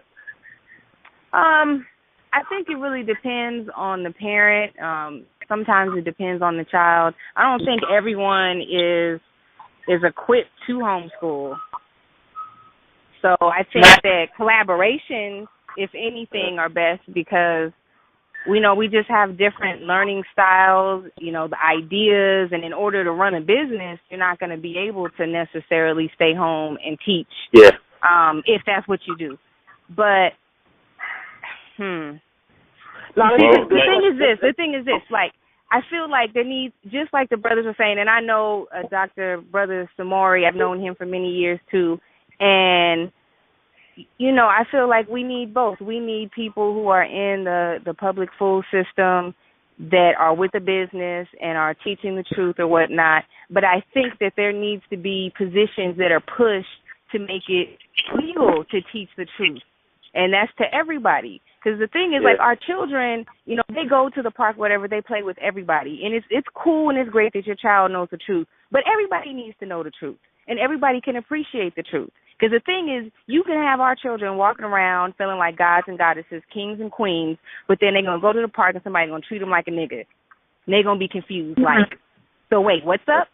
You know what I'm saying? So it's kind of like how your mom always tell you cute, but then everyone else is like, no, you're ugly. So you're like, well, mom's just being nice. So then they start to doubt what it is we're teaching them. So when I'm at I'm sorry? Go ahead, brother. I was just asking, can I get on that a little bit? Yeah, go ahead. I'm sorry. Oh, no. Are you done, Nakua?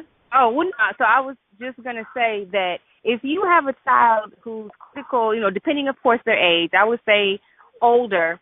Okay. If they're older, then they can go to public school if you feel like their critical thinking skills are up to par, but you're going to have to supplement with homeschooling for, a lot of the subjects, but especially history.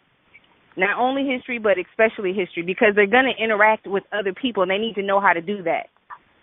They need to know how to be social with people who don't think and act like them and look like them.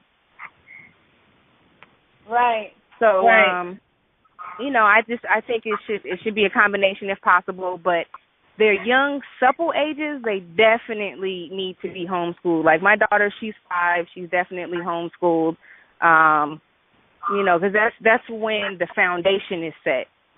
But my son, he's 13, he could go to either and he'd be completely fine. He comes home and tells me, things that he has picked up, just outside in the world. Like, you know what, this lady didn't think I was capable of doing this because I was dressed like this and da-da-da-da.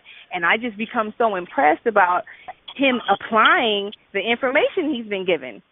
Because that's real time, being able to break down something and dealing with sociology at 12 and getting into psychology of adults, but not pushing the line.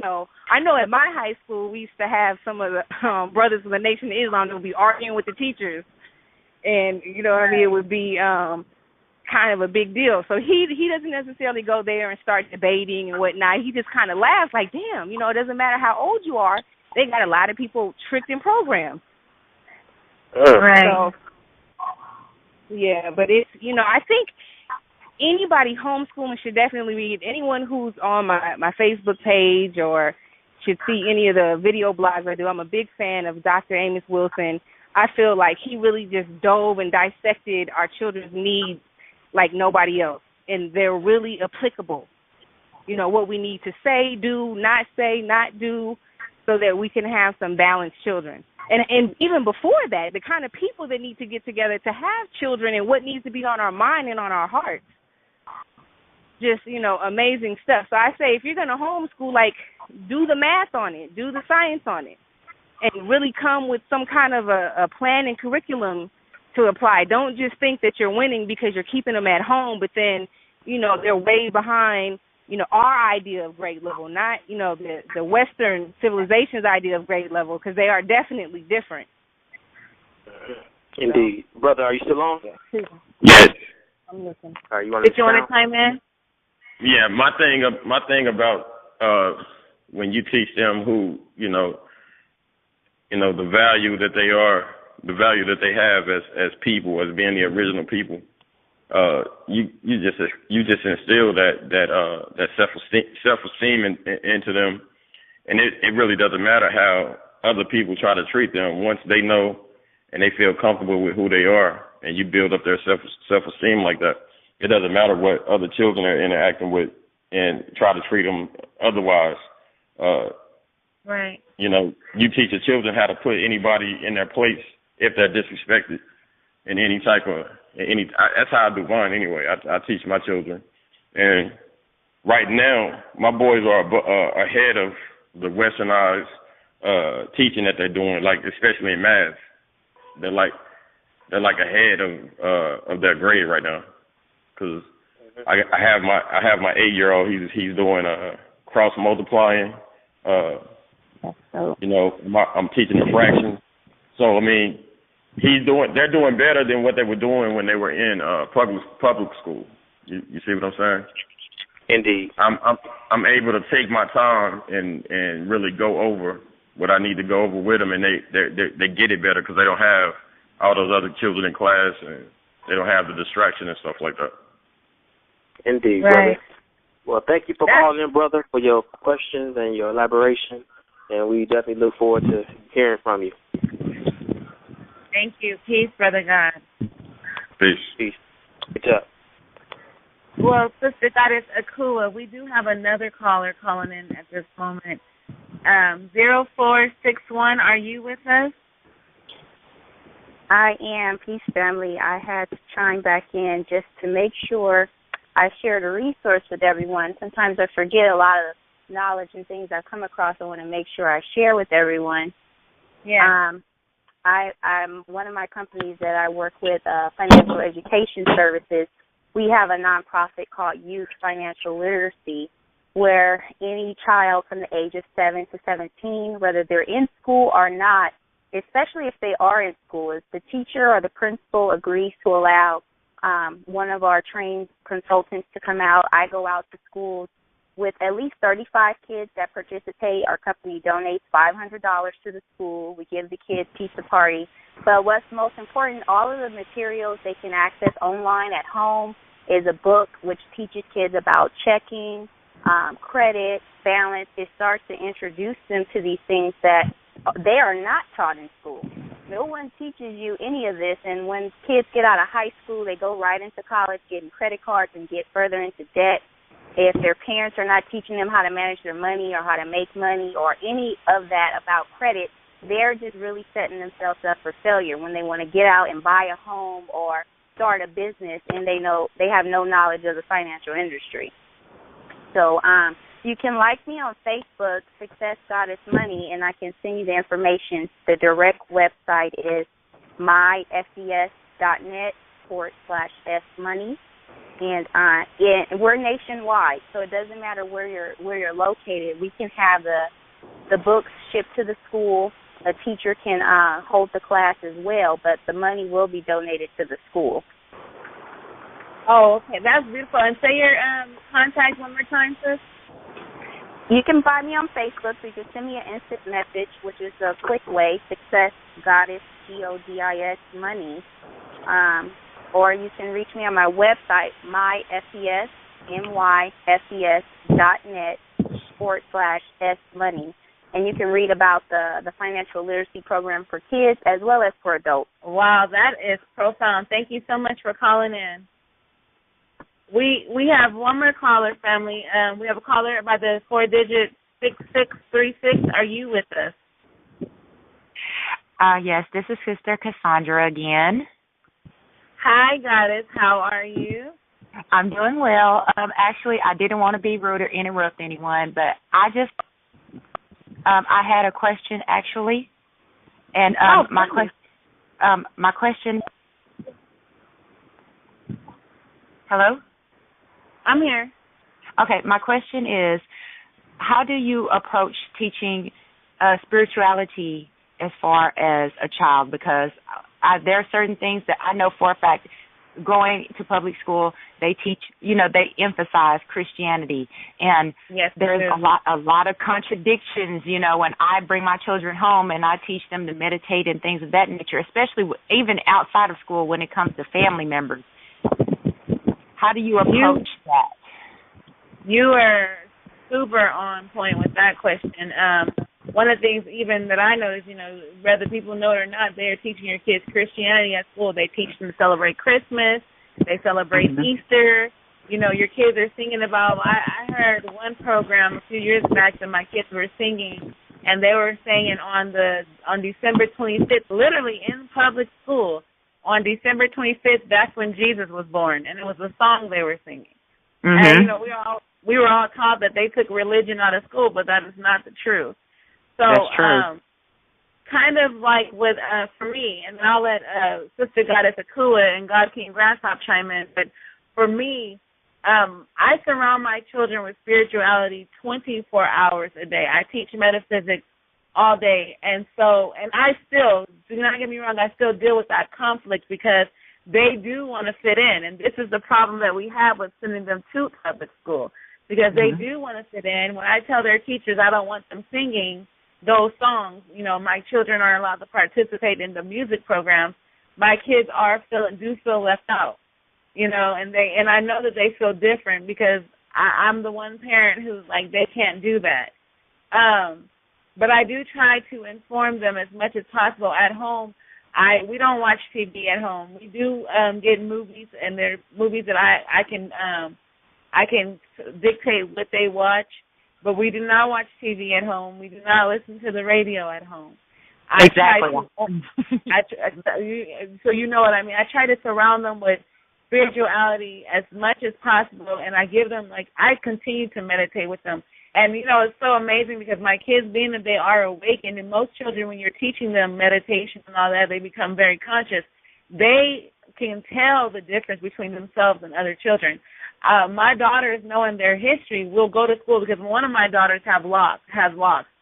She will go to school and teach the other black children about their history, And so I think someone said earlier, at home is the primary place to educate your children. You have to do that at home, and never ever worry about they're going to go to school and they're going to learn something different. The school, if you teach them properly at home, like I think Sister Kua was saying earlier about her son, they'll be able to see through the matrix when they get to school. Now they will still be influenced though, so I'm still kind of torn in that dilemma that the brothers were speaking on earlier about whether we leave the plantation altogether, because I do want my children to have 100% only African education. I want that, but at the same time, I'm not in that position yet to do that for them. So what I do is, I feel exactly the same. Yeah, exactly. So that is a conflict right now. That's why I was asking them. That's what inspired to do the show. It's like, well, for those of us who are not all the way ready to just completely take our kids out of school and educate them ourselves, how do we balance that? So I'll let Goddess Akua chime in. What's your take on it? I think that, just as it's been mentioned before, that them observing it in action is the best way. If they see their parents or their parents' friends and associates doing the same thing and getting results, then there's not even too much that needs to be said. Some things to be explained, perhaps. Like, why are you doing that? Do you do that at a certain time? When am I supposed to do it? But in terms of trying to convince our children at any point is not what we want to do. I feel, one, they see through that. But, yes. Hello? Oh, I'm sorry. Are you there? Hello? Oh, yes, I'm sorry. I heard somebody else talking. But yeah, I think just, showing them the examples. Myself and some others had a liberation school last summer, and in the morning we had them do yoga, and then we had them sit down for meditation. And at first, and what was beautiful is these are children from all walks of life. You know what I mean? So these aren't, parents necessarily that are Pan-African or conscious or whatnot, but some of them are. And all the children were able to sit down and relate as African children and learn how to meditate and learn how to travel, learn how to calm themselves down, learn how to tap into certain energy and be creative. So once they've had that experience, we encourage them to go home and do the same thing, maybe teach their parents what happened, come back and give us some results. And we got some incredible feedback, and they were very proud. So I also was encouraging them, as you're watching TV or you're out in the world, you will see replicas of African traditions in every other culture. But you just have to know how to recognize yourself. So learn about yourself. You will learn about the rest of the world. So I'm like, okay, you'll see you go into this kind of business. They have altars. What are those altars for? What do they do? To bring in good luck, keep out negative energy. There's nothing different about our altars. They're the same thing, but we have different types, just as they may, but we're not in their home to see that. So don't be spooked out about our traditions, and know that most people are raised to be afraid of and to be spooked out about what it is we do, because it worked. There were some situations where we were able to get liberation through some of our spiritual techniques and practices. So, of course, they demonize it and call it voodoo. What is voodoo? There's nothing wrong with voodoo. But, call it evil and call it, being satanic and whatnot. And the thing is, some people who are... But the thing is this, the people who are really controlling things in the media and whatnot, they use some of our practices, and they are negative and they are evil. So when you're out in the world and you see someone who knows what they're doing when they do these gestures and whatnot, but they're doing it with good intentions, you call it, they're a witch or they're practicing this or that. But it's just that you're ignorant to where the source came from. You know what I mean? So if we teach our children the history of it, but just like we've all been saying, and showing them, because it don't matter what we say, what we do. Like Brother Grasshopper was saying, that being a revolutionary starts at home, being a revolutionary husband and dad and brother and et cetera, it becomes common practice. It becomes normal. This is just what you do. It's not what you do when you go outside and in your public, or if somebody calls on you, then they're going to come pop up at your house and you're doing some ratchet. And you're like, oh, I'm at home. That's how I chill. You could be as well-rounded as you want to, but incorporate your values and be consistent with those, and the children just pick that up. They just copy it. Definitely, yes. Thank you so much, Goddess Cassandra, for calling in. We have 90 seconds left of the show, so Sister Goddess, can you please give out a shout-out of everything that you have going on, ways that the family can reach you? Everyone needs these children books in their home. Give thanks. I have a website. It's seedsbookpublishing.com. Sorry, I'm on mommy duty. But it's www.seedsbookpublishing.com. I do also have a fan page that is Seeds Book Publishing on Facebook. You can, I don't know if you can send a request on Facebook. If you can, that's cool. It's Akua Gusai.